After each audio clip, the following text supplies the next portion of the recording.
They are proud of the story. And by the way, it's gotten them millions of page views. They like that as well. So I want to be really clear. You spoke with the editor. Yeah. The reporter who wielded those very powerful words sent some choice words my way as well. I'm curious about that. What did she say? So, and I want to share this because I think this gives us an insight into the caliber of the person who held that nuclear weapon that was wielded on Ansari's career. The caliber of this 22-year-old young woman. And I'm only going to read a slight part of her comments to me. And I assume she fashions herself a feminist in this movement. Ashleigh, someone who I'm certain no one under the age of 45 has ever heard of. I hope the 500 retweets on the single news write-up made that burgundy lipstick, bad highlights, second-wave feminist has been really relevant for a little while. That's from Katie Way, who was on CBS this morning, yesterday morning. And I think the reason I want to share that is because if you truly believe in the metoo movement, if you truly believe in women's rights, if you truly believe in feminism, the last thing you should do is attack someone in an ad hominem way for her age. I'm 50. And for my highlights, I was brown-haired for a while when I was a war correspondent interviewing Yasser Arafat and in Afghanistan and Iraq, Gaza, and the West Bank. Google those places. That is not the way we have this conversation as women or men. We don't attack, as journalists, let's be frank. Right. We do not attack people for their age or their highlights or their lipstick, because it is the most hypocritical thing a woman who says she supports the women's movement could ever do. And that's the caliber of the woman who was given all of this power and was able to wield this power. The reason I sort of go on this diatribe is because I want to make sure that we are all clear. Caveat emptor applies. When you read what's on the interwebs, caveat emptor applies. Me Too and the Time's Up movements are getting more complicated. A woman calling herself Grace says that actor Aziz Ansari is guilty of sexual misconduct because he didn't pick up on her nonverbal cues. But I'm throwing it to the younger of the two of us. Yeah, I have a lot of questions. Start with what is a nonverbal. If you can answer this, because I didn't understand it when I read it. I don't know what that means either, but Okay. I talk for a living. I also, every time I've been in and again, I don't want to shame her because every experience is different, but every sexual situation I've been put in was on my terms. I come from a very empowered family. My mother taught me a lot of things when I was growing up. I have been trying really hard to understand this one because they went on a date, they still performed sexual acts, and she was saying... On each other. On each other, both of them. And she was saying that he didn't pick up on her non-verbal cues. Yeah, which I don't understand. To me, verbal cues are important as well. Saying no is important, but I don't want to shame her, and there's a lot of women coming to her defense, but I'm really mixed and quite honestly confused on this one. Listen, consent is always a very difficult thing, right? When is no, no? When is yes, yes? And it's something that when you prosecute these kinds of cases, it comes up all the time. When you're talking about nonverbal consent, it's you're not saying no verbally, but you're doing that sort of thing. But I think you almost have to be a mind reader to some, well, you can't. Yeah, that seems to be a bit of an issue. Yeah. Because now this means, so if you're on a date and he's not as good as you thought, and you're uncomfortable, and you go, does that mean stop, get out, go away? Well, that's the problem with those nonverbal But whatever happened to stop, or I'm going to knock you in your nuts? Or just, I don't want to be here. I mean, I want to go, What's troubling when you look at the text message exchange, and I think everyone should, he reaches out to her after their date and says, it was a pleasure meeting you. And then she says to him, I was very uncomfortable. I went home crying. And he responds, oh, my goodness. I'm paraphrasing here, but I didn't realize. I had no idea. I'm so sorry you had that experience. So there clearly was a missing piece there for both of them. But the question is this really sexual assault? I can tell you it's not a case I'd bring to trial. I don't think because here. What do you think? And once no is established, then it's established. It may sound non-liberated too, but when I first started dating, my mom told me, I can specifically remember this conversation, that if you want to sleep with a man, make sure you're ready and know that if you go back to his house or apartment alone, he will probably assume that's what you want to do. And apparently even saying that makes me not liberated or makes me not a feminist. And I just don't, it's confusing for me now what the expectations are. And for me, I've always had the luxury of knowing my sexual boundaries and what I was comfortable with and when. I've also had the luxury of being with men who also respected me. This story I have been told by many of my girlfriends. They've had similar experiences in this way. But I'm concerned about what this does to the Me Too movement. And I'm also freaked out about talking about this on television because I think there's going to be a huge backlash against people who even dare to question things like nonverbal. But here's the thing. If we can't ask questions, then we can't get answers.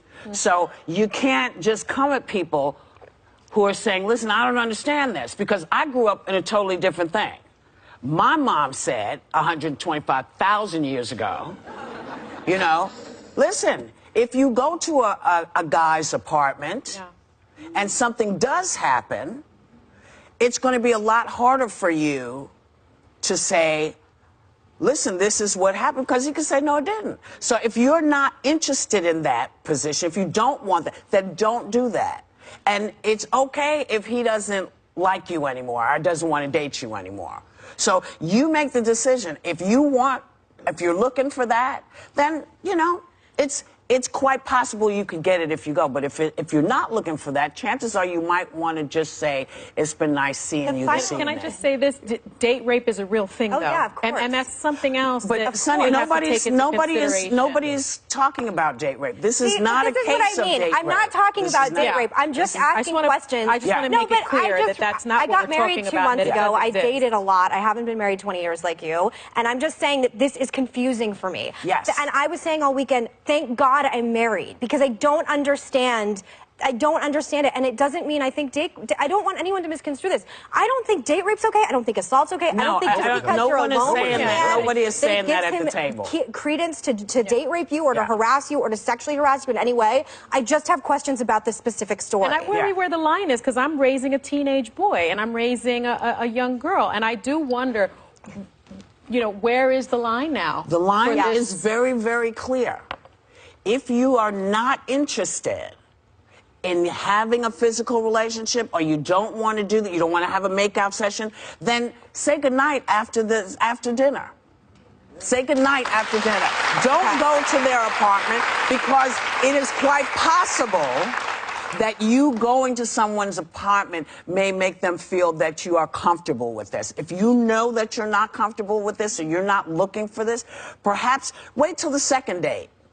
But what if you want to go out to his apartment, but you just want to kiss? Then say no when I still believe in him. Tell him that. Tell him that. Tell him. Just verbally. We'll be right back. Well, I'd like to say something here, and maybe this is best done in the form of an open letter to Aziz Ansari's accuser. Ready? Dear Grace, not your real name. I'm sorry that you had a bad date. I have had a few myself. They stink. I am sure it must be really weighing on you. It's hard being a victim. Very painful. Just ask anyone who's been on that end of crime and justice. I cover them every day. It's no picnic. But let's take a moment to reflect on what you claim was the worst night of your life, end quote. You had a bad date. Your date got overly amorous. After protesting his moves, you did not get up and leave right away. You continued to engage in the sexual encounter. By your own clear description, this was not a rape, nor was it a sexual assault. By your description, your sexual encounter was unpleasant. It did not send you to the police. It did not affect your workplace or your ability to get a job. So I have to ask you, what exactly was your beef? That you had a bad date with Aziz Ansari. Is that what victimized you to the point of seeking a public conviction and a career-ending sentence against him? Is that truly what you thought he deserved for your night out? Let me be completely clear. If you were sexually assaulted, you should go to the police right now. If you were sexually harassed, and your bad date because of his actions mitigated your ability to do your job, you should definitely speak up, and loud. Because that's happened to me too, and it stinks. But if you just had an unpleasant sexual experience, you should have gone home. Maybe just go ahead, tell your friends to avoid this guy, he's gross. Go ahead, tell the date himself he's gross, that he is not the lover that he thinks he is. And without question, don't go on a second date with him. Certainly do not marry a guy like that. But what you have done, in my opinion, is appalling. You went to the press with the story of a bad date, and you have potentially destroyed this man's career over it, right after he received an award for which he was worthy. And now here is where I am going to claim victim.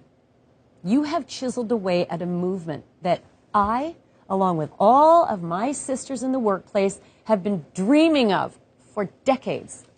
A movement that has finally changed an oversexed professional environment that I, too, have struggled through at times over the last 30 years in broadcasting. If you're lucky, there's a really good chance that you're not going to experience the toxic work environment that the rest of us have endured, and that is because of the remarkable progress being made against the Harvey Weinsteins and the Kevin Spaceys of the world. The Me Too movement has righted a lot of wrongs, and it has made your career path much smoother. And here's where I'm guessing it's going to be a long career path. You're 23. What a gift. Yet you looked that gift horse in the mouth and chiseled away at that powerful movement with your public accusation. And I'm going to repeat this because it's important. If you were sexually assaulted, go to the cops. If you were sexually harassed, jeopardizing your work, speak up and speak out loud. But by your own descriptions, that is not what happened. You had an unpleasant date and you did not leave. That is on you. And all the gains that have been achieved on your behalf and mine are now being compromised by the allegations that you threw out there. And I'm going to call them reckless and hollow.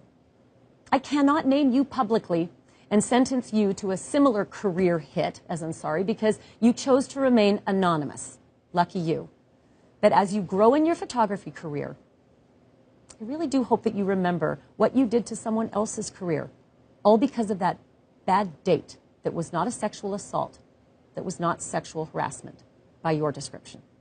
And I hope the next time you go on a bad date, you stand up sooner, you smooth out your dress, and you bloody well leave. Because the only sentence that a guy like that deserves is a bad case of blue balls, not a Hollywood blackball.